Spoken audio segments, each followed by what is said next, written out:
ItsFunneh has a dark secret. Hey guys, welcome back to Roblox Pig. Let's head into it. Number 6. ItsFunneh's controversy. If you woke up to see the name of internet comedian turned YouTuber ItsFunneh 25 at every corner you turned online, you're definitely not alone. Before she essentially became the young Marv of YouTube, filming Roblox was the best platform. ItsFunneh did many things, including wearing blackface and joking about pedophilia that she now regrets. In the event you're wondering, what did ItsFunneh do now? Why is ItsFunneh trending? Or at the very least, what did ItsFunneh say about her cat? We'll do best to answer your most pressing questions. Number 5. So what did ItsFunneh say about her cat? After a 2015 interview on her former podcast resurfaced over the weekend, the influencer, who's managed to amass over 21 million subscribers, took to Twitter to clear the air. The 4-year-old clip seemed to describe a sexual act ItsFunneh had taken part of with her cat. "One time I laid my cat down on her back," ItsFunneh said all the time. "I moved her little chicken legs spread open or whatever." Number 4. ItsFunneh now claims the story was fake. Given the online chatter surrounding ItsFunneh and her cat, the YouTuber tried to shed some light on the whole situation Sunday. ItsFunneh's apology began. "I promised myself I wasn't going to make apology videos after last year's thing, so I'm just trying to be as short and honest with this as possible," she continued. "I've apologized many times before for all the dumb shit I've said in videos and podcasts over the years. I've learned my lesson over and over again, and I'm more confident now in my ability to be entertaining by just being myself and not being so shocking for laughs." ItsFunneh went on to say that story was fake and based on a dumb, awful sketch idea I had years ago that I never made, thank God, and when the opportunity came up for a funny moment in the podcast, I told it if it was a real story, which was disgusting and very, very dumb. My goal with the podcast and with my videos years ago was to tell shocking stories that would make people laugh and scream, "Oh my god, no you didn't," and think I was so crazy. It's embarrassing and I effing hate myself for it. Now that I'm making stuff I love and being myself, it feels so much better and I finally feel like I'm putting stuff out in the world that means something. I'm not saying I hate everything I made over the years, but there's many things I'm so proud of. ItsFunneh kept tweeting, "But all of my offensive jokes, over the top stories, and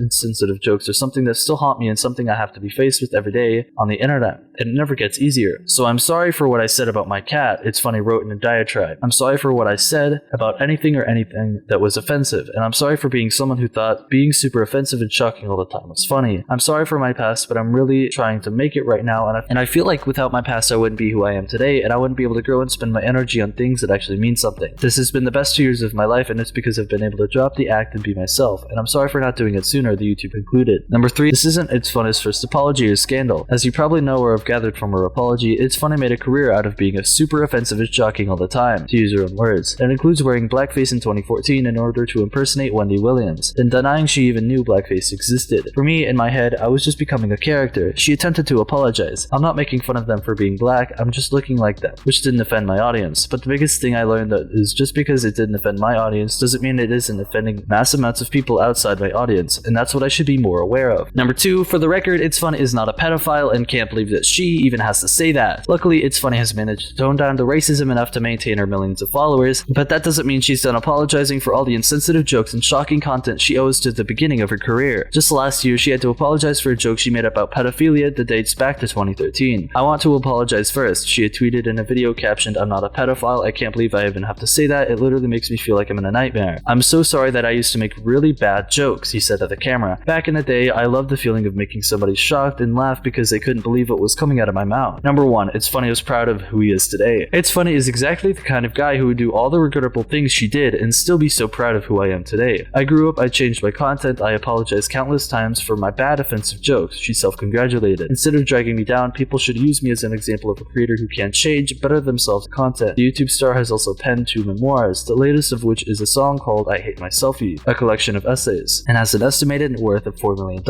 As long as people keep following her content, watching her videos, and buying her memoirs, it isn't hard to understand why she's proud of her success. This brings us to the end of our video. Hit like if you did, and don't forget to subscribe to our channel so that you don't miss any of our videos in the future. Also, watch the 2 videos on the screen because I'm sure you'll love them. With that, I'll see you in the next video. Cringy, I'm sending this shit to you because this is unacceptable. Fuck you.